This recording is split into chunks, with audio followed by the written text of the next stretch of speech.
আজ ক্যাফেতে পৌঁছে দেখলাম চা বানানো চলছে এবং সেগুলো সার্ভ করাও চলছে। দাঁড়িয়ে রয়েছে বেশ কয়েকজন, কেউ 2টো চা নেবে, কেউ 4টে বা কেউ 6টা। তো সেই মতোই চা সার্ভ করা হচ্ছে। তো এখানে আমরা 2 রকমভাবে চা সার্ভ করি, এক মাটির ভাঁড়ে আরেকটা পেপার কাপে। তো সেক্ষেত্রে যে যেরকম চাই আমরা সেইভাবেই সার্ভ করি। 2টো অপশানই আমরা ক্যাফেতে রেখেছি। তারপর 2জন এলো যারা অর্ডার করলো মোমো। তো সেই মতো আমরা মোমো স্টিম করে তাদের সার্ভ করলাম। এবার এর আগে মানে প্রথম দিকে যখন আমাদের ক্যাফের ওপেনিং হয়, তারপরে আমরা যখন মোমো বানাতাম, মোমোর লেয়ার একটু মোটা রেখেই বানাতাম। কিন্তু সেক্ষেত্রে অনেকে বলেছে যে আমাদের মোমোর স্বাদটা বেশ ভালোই, কিন্তু মোমোর যে ময়দার লেয়ার সেটা যদি আমরা একটু পাতলা করি সেক্ষেত্রে মোমোর স্বাদ নাকি আরও বেড়ে যাবে।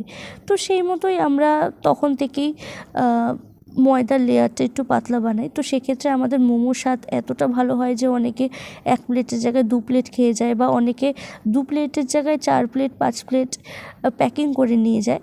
তো সেভাবেই আমরা এখনও পর্যন্ত মোমো বানিয়ে আসছি। কিন্তু আজ যে 2জন মোমো খেলো তারা বললো হ্যাঁ তাদের মোমো ভালো লেগেছে, কিন্তু মোমোর লেয়ারটা না পাতলা, এরকমভাবে বললো।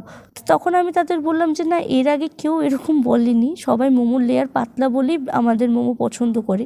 যে যত মোমো খেয়েছে সব জায়গায় মোমোর ময়দার লেয়ারটা হয় মোটা, সেক্ষেত্রে আমাদের মোমোর ময়দার লেয়ারটা যেহেতু পাতলা হয় সেক্ষেত্রে স্বাদ আরও বেড়ে যায়।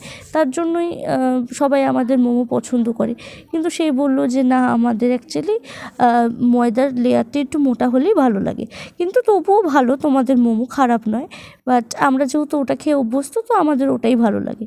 তো সবার পছন্দ সেম হয় না, কিন্তু আমরা সবসময় চেষ্টা করি যে তোমাদের বেস্টটাই সার্ভ করা, তোমাদের স্যাটিসফাই করা। আশা করি ইন ফিউচারেও তোমাদের আরও ভালো জিনিস সার্ভ